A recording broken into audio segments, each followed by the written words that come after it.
comprends votre insistance. C'est lié à une bonne connaissance des acteurs politiques internes et externes. C'est lié à une bonne connaissance du système régulateur de notre parti.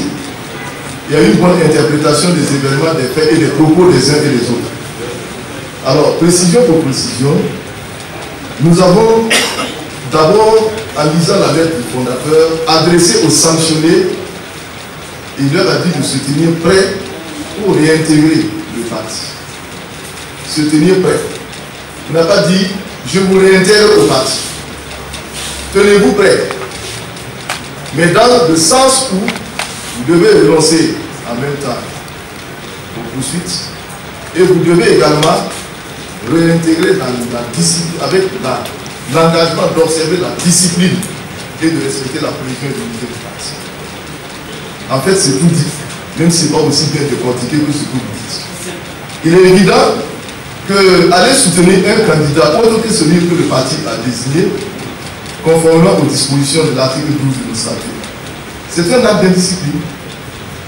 Et revenir au parti en s'engageant à observer la discipline, forcément, l'un ne va pas sans l'autre. Mais pour l'instant, nous sommes dans le sens de dérouler une procédure.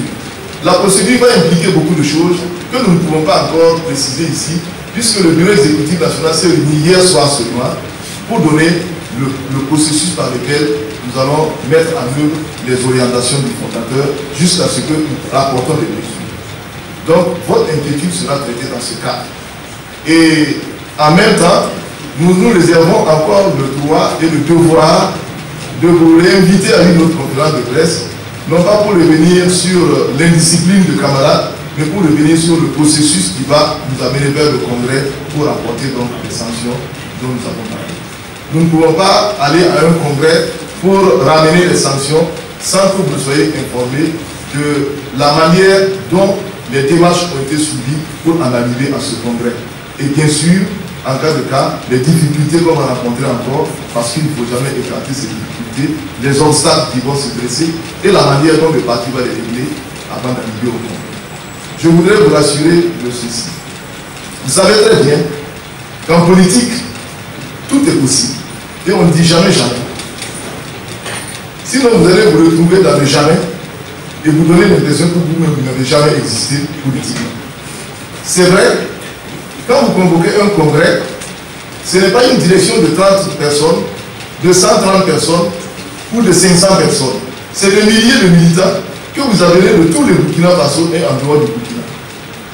Alors, ce que vous pensez être ce qui va être la décision du congrès peut ne pas l'être. Le congrès, c'est l'instance des discussions libres sur des questions précises où chacun donne son point de vue et sa lecture de manière autonome. Ce n'est pas un rassemblement de militaires où on met un garde-à-vous à tout le monde et un renfaiera à tout le monde. Donc tout peut être possible dans un congrès. C'est donc un devoir et un travail que la direction devrait faire pour qu'on aboutisse effectivement à ce que le congrès convoqué ultérieurement ou dans quelques temps puisse aller dans le sens de bien comprendre le bien fondé de ce que le fondateur nous a donné comme orientation et d'aller dans ce sens. Mais, comme je vous l'ai dit, il ne faut jamais dire jamais et tout est possible en politique. Et par conséquent, nous allons le faire dans les règles de l'art, mais il reste toujours que le congrès reste toujours souverain et il est toujours l'instance suprême. Nous souhaitons pouvoir faire le travail de manière à ce que le congrès aille dans le sens de l'orientation du fondateur et nous allons ici employer. C'est ça aussi la responsabilité d'une direction politique responsable.